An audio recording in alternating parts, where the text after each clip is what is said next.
जरा सोचिए कि क्या होगा जब हुती लड़ाकों के 17 लाख लड़ाके अचानक से इजराइल पर हमला करते और ठीक उसी वक्त हमास भी इजराइल पर हमला करते।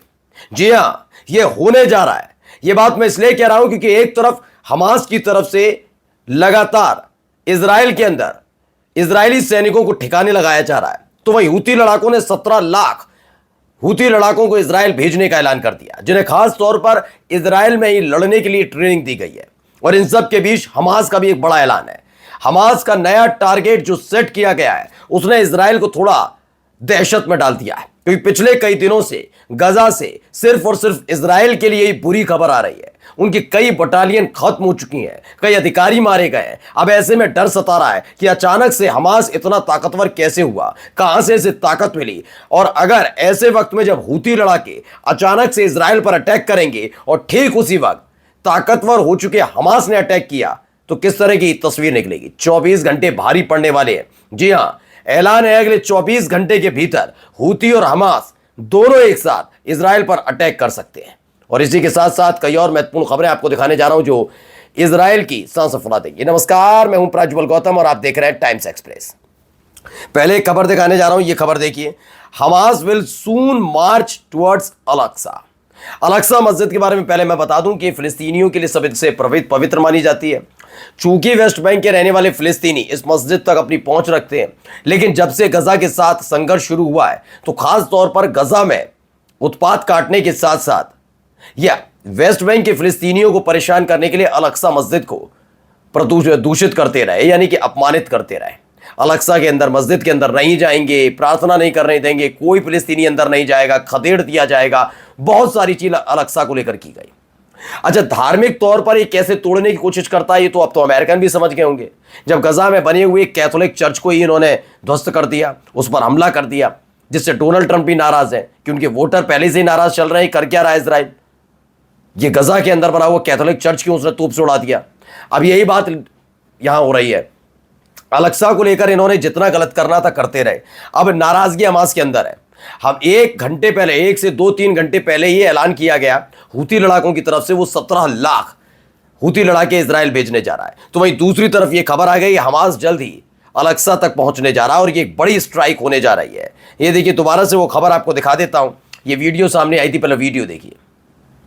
ये वीडियो मैं आपको दोबारा इसलिए दिखा रहा हूं क्योंकि दो अगर लड़ाके संगठन ये दो लड़ाई करते हैं तो ऐसे में क्या हिजबुल्ला की भी एंट्री होने जा रही है। जी हां, वो भी आ सकता है। लेकिन फिलहाल देखिए, हुती का ऐलान 17 लाख यमनी लड़ाके इजराइल से जमीनी जंग के लिए तैयार है। पूरी ट्रेनिंग ले चुके हैं लड़ाके। अरब देशों से अपील की है गजा और फिलिस्तीन की मदद के लिए जमीनी रास्ता खोलें। अब्दुल मलिक अल हौथी का ऐलान। दरअसल गजा के लिए अल-अक्सा तक पहुंचना आसान है क्योंकि इनका तो भैया जमीनी रिश्ता है, मतलब जमीन है। लेकिन इन दोनों के बीच में एक देश आता है सऊदी अरब, यमन और इजराइल के बीच। इसलिए बार बार सऊदी अरब से कहा जा रहा है कि आप अपने यहाँ की एक बॉर्डर को खोलें, हम सेफ पैसेज चाहते हैं, हम किसी भी तरह के आपके यहाँ उत्पात नहीं, किसी भी तरह का कोई एक्शन नहीं होगा, हम सीधे सीधे निकल जाएंगे इजराइल, हमारे सारे 17 लाख लड़ाकों को वहां जाने दीजिए।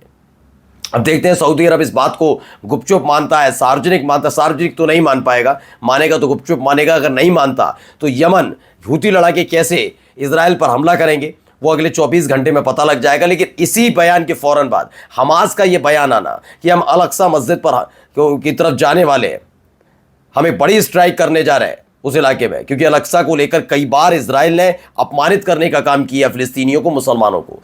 उसको लेकर अब एक बड़ा मार्च होने जा रहा है। यानी कि हुती लड़ाकों की तरफ से जैसे ही ऐलान, तभी हमास का ऐलान ही बताता है इजराइल पर दोहरा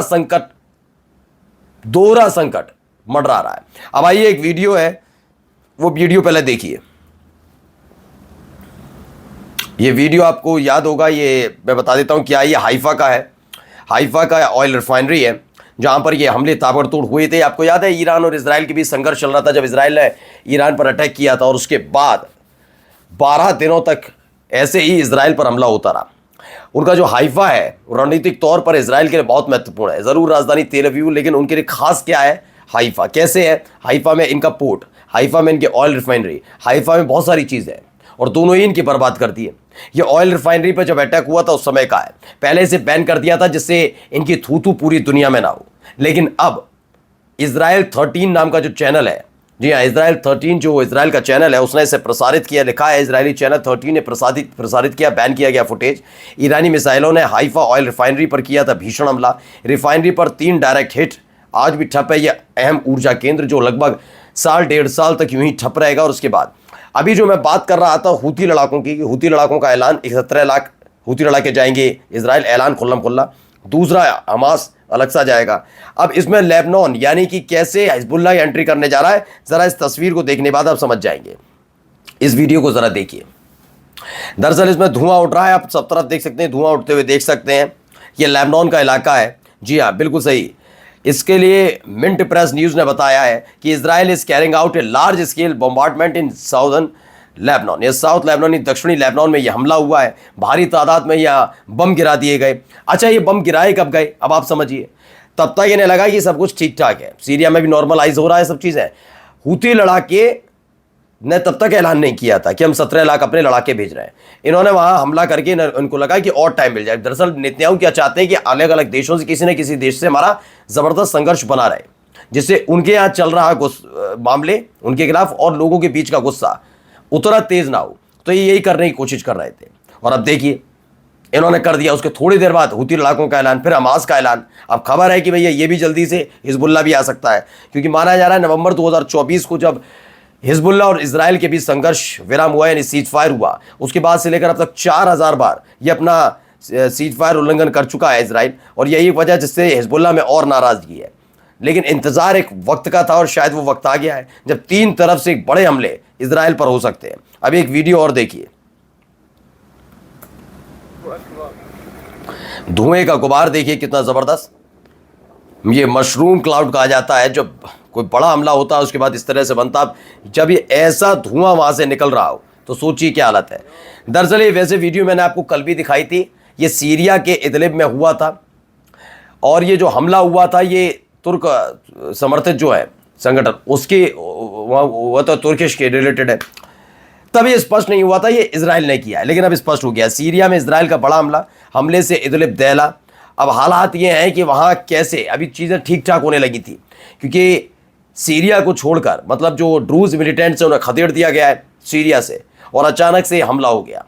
यानी इजराइल सीधे सीधे इस पूरे मसले पर थमने के लिए तैयार नहीं है और ये भारी पड़ने जा रहा है। अब इन सब के बीच एक खबर आई, ईरान और बांग्लादेश ने OIC जो मुस्लिम देशों का संगठन है उसकी एक इमरजेंसी मीटिंग बुलाई है ईरान और बांग्लादेश ने। और ये बुलाई गया है गजा में जो नरसंहार चल रहा है उसको लेकर। इसमें सभी देशों को बुलाया गया। बहुत सारी चीज़ें कनेक्ट करके देखिए। ऐसे वक्त में जब हूती लड़ाके कहते हैं कि हमें हथियार दीजिए अरब देश, आप हमला मत करिए इजराइल पर, हमें हथियार दे दीजिए, हमें रास्ता दीजिए, बॉर्डर खोलिए अपने यहाँ का, आपके यहाँ से होते हुए इजराइल जाना चाहते हैं। ऐसे में ही ईरान और बांग्लादेश की तरफ से एक इमरजेंसी मीटिंग OIC की बुलाना, ये बताया जाता है कि यमन के लिए, यमन की इस डिमांड पर एग्री करने के लिए बुलाया जा रहा है। मैंने बार बार कह रहा हूँ 24 घंटे भारी होने जा रहे हैं। और चूंकि बात सीरिया से जुड़ी थी तो सीरिया की खबर देखिए। सऊदी अरब ने बड़ा ऐलान कर दिया, $3 बिलियन का रियल एस्टेट में इन्वेस्ट करने जा रहा है। सीरिया का एक दोबारा से कायाकल्प की बात कही जा रही है, सऊदी अरब का ये बड़ा ऐलान। नमस्कार।